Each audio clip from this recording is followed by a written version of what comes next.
है everyone, welcome to my YouTube channel.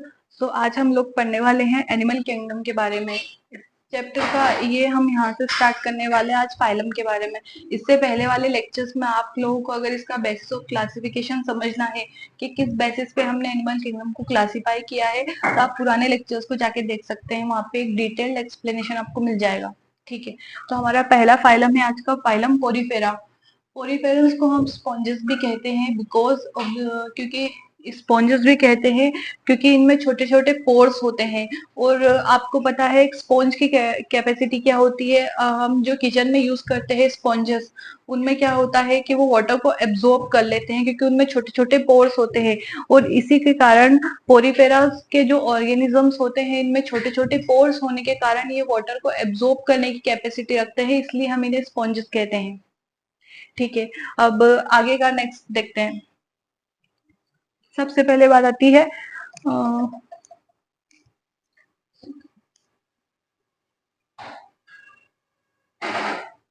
सबसे पहले बात आती है इसके हैबिटेट के बारे में। तो स्पॉन्जेस के हैबिटेट की अगर हम बात करें तो ये मोस्टली मरीन होते हैं, समुद्र में पाए जाते हैं, और कुछ एक्वाटिक भी होते हैं जो समुद्र के बाहर भी पाए जाते हैं। ठीक है, इसके अलावा इसकी बॉडी लेयर को अगर हम देखें तो ये डिप्लोब्लास्टिक एनिमल्स होते हैं। डिप्लोब्लास्टिक आप पुराने लेक्चर्स में देख सकते हैं कि डिप्लोब्लास्टिक और ट्रिप्लोब्लास्टिक एनिमल्स क्या होते हैं। डिप्लोब्लास्टिक ऐसे एनिमल्स जिनका एम्ब्रियो जो है वो दो जर्माइनल लेयर से मिलके बना हो, मतलब ये सिर्फ दो जर्माइनल लेयर से मिलके बना हुआ एम्ब्रियो जो है वो डिप्लोब्लास्टिक एनिमल्स होता है। और इसमें मीसोडर्म एब्सेंट रहती है, मीसोडर्म की जगह इसमें मेसोजलिया पाई जाती है।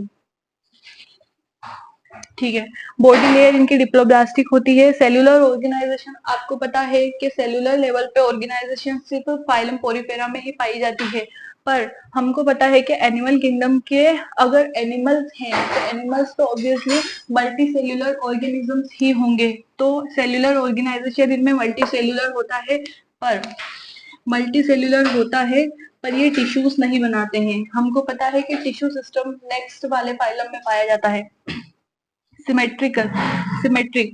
तो फाइलम पोरीफेरा यही एक ऐसा फाइलम है पूरे एनिमल किंगडम में जो एसिमेट्रिक होता है। एसिमेट्रिक का मीनिंग, अगर ये एक स्पॉन्ज आपने लिया तो इस स्पॉन्ज को आप यहाँ से एक प्लेन से दो इक्वल पार्ट्स में आप इसे डिवाइड नहीं कर सकते। अगर ये डिवाइड नहीं हो पा रहा है मतलब ये एसिमेट्रिक है।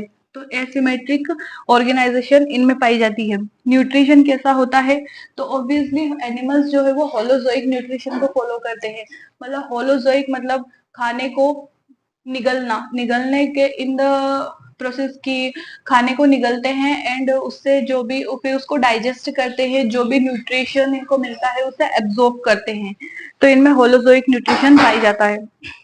रिप्रोडक्शन की अगर हम बात करें तो फाइलम पोरीफेरा के ऑर्गेनिजम्स में दो तरह का रिप्रोडक्शन पाया जाता है।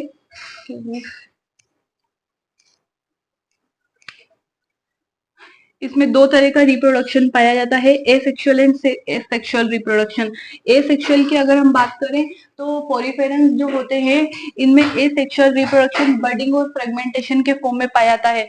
आपको पता है कि बडिंग क्या होती है। बडिंग, जैसे हमने ये एक स्पॉन्ज लिया, अगर इससे हमने एक बड निकाला तो इस बड की कैपेसिटी होगी कि ये पूरा एक ऑर्गेनिज्म को जनरेट कर पाएगा, क्योंकि इसके सेल में इतनी कैपेसिटी होती है कि ये पूरे फिर से एक नया ऑर्गेनिज्म बना सकता है। इसको हम बडिंग कहेंगे। और फ्रेगमेंटेशन की अगर हम बात करें तो ये आपका स्पॉन्ज है, अगर इसका कोई सा एक पार्ट किसी वजह से टूट के अलग हो जाता है ये, तो ये फिर से एक नया पूरा स्पॉन्ज जनरेट कर सकता है। इसे हम कहेंगे फ्रेगमेंटेशन।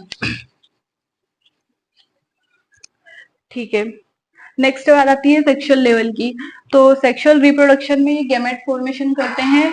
अब यहीं से आपको एक चीज और मैं बताती हूँ कि जो हमारे पोरीफेरेंस होते हैं वो हर्माफ्रोडाइट एनिमल्स होते हैं। हर्माफ्रोडाइट एनिमल्स ऐसे एनिमल्स होते हैं कि मान लो ये एक स्पॉन्ज है, तो ये एक ही स्पॉन्ज में आपके स्पर्म्स भी बनेंगे और आपके एग्स भी यही बनेंगे। मतलब ये एक सिंगल इंडिविजुअल जो है ये एग भी बनाएगा और स्पर्म भी बनाएगा। तो इसी को हम कहते हैं हर्माफ्रोडाइट एनिमल्स। अब आता है स्पॉन्ज। नेक्स्ट बात करते हैं। ठीक है, एक इम्पोर्टेंट चीज इसमें हम देखते हैं, मान लो ये हमने एक स्पॉन्ज लिया, हम इसमें समझते हैं कि वाटर कैनाल सिस्टम क्या होता है। नीट के हिसाब से अगर देखा जाए तो पीवाईक्यू यही से बनेंगे कि वाटर कैनाल सिस्टम किस में पाया जाता है, तो ये इंपॉर्टेंट है, याद रखना। वाटर कैनाल सिस्टम, अब 3 तरह की सेल्स जो है स्पॉन्जेस में पाई जाती है। एक तो होती है आपकी, ठीक है, एक सेल तो ये है ऑस्टिया, दूसरा है आपका ये ऑस्क्यूलम, और तीसरा है ये अंदर की जो कैविटी है खाली, इसे हम कहेंगे स्पॉन्जोसील कैविटी। तो वाटर कैनाल सिस्टम जैसे ये एक स्पॉन्ज है, अब इसको वाटर को एब्जॉर्ब करना है, तो ये इसके जो छोटे छोटे पोर्स होते हैं, इन पोर्स को, माइनट पोर्स को जो इसकी स्किन पे प्रेजेंट होते हैं, हम इन्हें कहेंगे ओस्टिया। तो ओस्टिया के थ्रू ये स्पॉन्ज जो है वाटर को एब्जॉर्ब करेगा, देन ये वाटर जो है एंटर करेगा इस स्पॉन्ज की कैविटी के अंदर, और इसी कैविटी को हम कहेंगे spongiocele cavity, spongiocele cavity. And then जब इसको इसे एक्सक्रीट करना होगा, तो ये ऑस्क्यूलम के थ्रू बाहर इसे एक्सक्रीट कर देगा। तो ठीक है, ये वाटर कैनाल सिस्टम जो है स्पॉन्जेस में क्यों हेल्प करता है? ये हेल्प करता है रेस्पिरेशन में, चीजों को, गैसेस को एक्सचेंज करने में, इसके अलावा फूड गैदरिंग में, फूड को ये ओस्टिया जो है एब्जॉर्ब कर लेती है और स्पॉन्जोसील कैविटी में पहुंचा देती है, ठीक है, और ऑस्क्यूलम के थ्रू जब डाइजेशन हो जाता है तो उसे बाहर भी निकाल देती है, ठीक है। अब बात आती है इसके स्केलेटल सिस्टम की। कोआनोसाइट, कुछ इम्पोर्टेंट 2 चीजें इसमें समझते हैं इसके स्केलेटल सिस्टम की। तो स्पॉन्जेस का जो स्केलेटल सिस्टम है वो 2 चीजों से मिलकर बनता है, स्पॉन्जिन और स्पिक्यूल्स, 2 चीजों के फॉर्म में ये प्रेजेंट होता है। अगर हम बात करते हैं स्पॉन्जिन की, तो स्पॉन्जिन फाइबर्स, ये यहाँ इसके जो आपकी स्पॉन्जोसील कैविटी है, स्पॉन्जोसील कैविटी के अंदर ही स्पिक्यूल्स प्रेजेंट रहते हैं। स्पिक्यूल्स क्या होते हैं? एक फाइब्रस सब्सटेंस होता है, एक फाइब्रस सब्सटेंस होता है जो आपके स्पॉन्ज की स्केलेटन को सॉफ्ट और फ्लेक्सिबल बना के रखता है, जिसके कारण ही आपका जो स्पॉन्ज है इसकी कैपेसिटी होती है कि ये वाटर को एब्जॉर्ब कर सकता है, ये सॉफ्ट होता है। तो इसकी सॉफ्टनेस का कारण है क्योंकि इसमें स्पॉन्जिन प्रेजेंट होते हैं, ठीक है।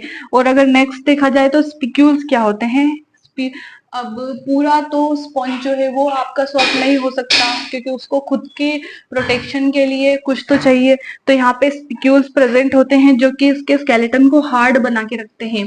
और ये स्पिक्यूल्स किससे मिलके बने होते हैं? सिलिकॉन और कैल्शियम से। सिलिकॉन और कैल्शियम से बने हुए स्पिक्यूल्स जो है स्पॉन्ज के स्केलेटन को हार्डनेस प्रोवाइड करते हैं, जिससे उसकी बॉडी प्रोटेक्शन मिलती है। अब नेक्स्ट आता है कोआनोसाइट्स और कोलर सेल्स। मान लो ये आपकी, ये आपका स्पॉन्ज है और ये स्पॉन्ज के अंदर की स्पॉन्जोसील कैविटी है। स्पॉन्जोसील कैविटी की लाइनिंग कौन करता है? इस स्पॉन्जोसील कैविटी की लाइनिंग को कौन करता है? तो इसकी कैविटी को लाइनिंग करते हैं कोआनोसाइट्स और कॉलर सेल्स। ये भी एक नीट के हिसाब से इम्पोर्टेंट पीआईक्यू है, क्योंकि कोआनोसाइट्स या फिर कॉलर सेल्स जो है वो सिर्फ फाइलम पोरीफेरा में ही पाई जाती है। तो ये भी आपको याद रखना होगा। अब नेक्स्ट आता है, ये जो मैंने यहाँ पे 3 जगह रेड डॉट किया हुआ है, 1 2 3, ये 3 जो है नीट के हिसाब से बहुत ही इंपॉर्टेंट क्वेश्चन यहाँ से बन सकते हैं, तो आप इनको ध्यान रखना। एक तो आपका होता है water canal system,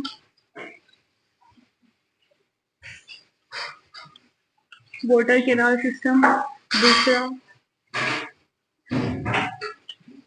कोआनोसाइट sales, and third, इन्हीं को हम कहते हैं प्रिमिटिव मल्टीसेल्युलर ऑर्गेनिज्म। ये 3 तो आप लोग कैसे भी करके याद करना ही, क्योंकि यहीं से आपके क्वेश्चंस बनेंगे नीट में। वाटर कैनाल सिस्टम किस में पाया जाता है? कोआनोसाइट से या फिर कॉलर सेल्स किस में पाई जाती है? और प्रिमिटिव मल्टीसेल्युलर ऑर्गेनिजम्स किसे कहा जाता है? तो तीनों का आंसर है फाइलम पोरीफेरा, ठीक है। अब नेक्स्ट अगर हम इसके एग्जाम्पल की बात करें तो 3 तरह के एग्जाम्पल हमारी एनसीईआरटी में दिए हुए हैं। साइकोन है, स्पोंजिला है, यूस्पोंजिया है। यहाँ से क्वेश्चंस बनते हैं बहुत ज्यादा। एग्जाम्पल तो आपको एनी हाउ कैसे भी याद करना ही होगा, क्योंकि पूरा चैप्टर ही जो है वो एग्जाम्पल पे बेस्ड है और आप इसको स्किप नहीं कर सकते। आपको 5 से 6 बार 10 बार जितनी बार भी हो एग्जाम्पल्स पढ़ने होंगे। ठीक है, तो आपका बाथ स्पॉन्ज किसे कहते हैं? यूस्पोंजिया को, क्योंकि पुराने जो लोग थे वो बाथिंग के टाइम पे यूस्पोंजिया को यूज करते थे, इसलिए इसे बाथ स्पॉन्ज कहते हैं। और फ्रेश वाटर में पाए जाने वाला स्पॉन्ज होता है आपका स्पॉन्जिला। तो 3 ही एग्जांपल्स आप भी एनी हाउ आपको याद करने हैं। अब इसका डेवलपमेंट कैसे होता है, फाइलम पोरिफेरा के ऑर्गेनिजम्स का डेवलपमेंट कैसे होता है? तो यहाँ पे आपका पाया जाता है इनडायरेक्ट डेवलपमेंट। इनडायरेक्ट डेवलपमेंट ऐसे ऑर्गेनिजम्स में पाया जाता है, मतलब ऑर्गेनिज्म जब ग्रो कर रहा है तो पहले उसकी लार्वा स्टेज आएगी एंड देन उसकी एडल्ट स्टेज आएगी। तो जिन भी ऑर्गेनिजम्स में लार्वा स्टेज पाई जाएगी उन ऑर्गेनिजम्स में आपका डेवलपमेंट कैसा होगा? इनडायरेक्ट डेवलपमेंट होगा। ठीक है, और बस यही, आप इस चीज जो मैंने बताया है इस लेक्चर को अच्छे से देखिए। आपकी एनसीईआरटी की line to line word to word यहाँ से कवर हो चुका है अच्छे से। ठीक है, मिलते हैं नेक्स्ट वीडियो में। Thank you.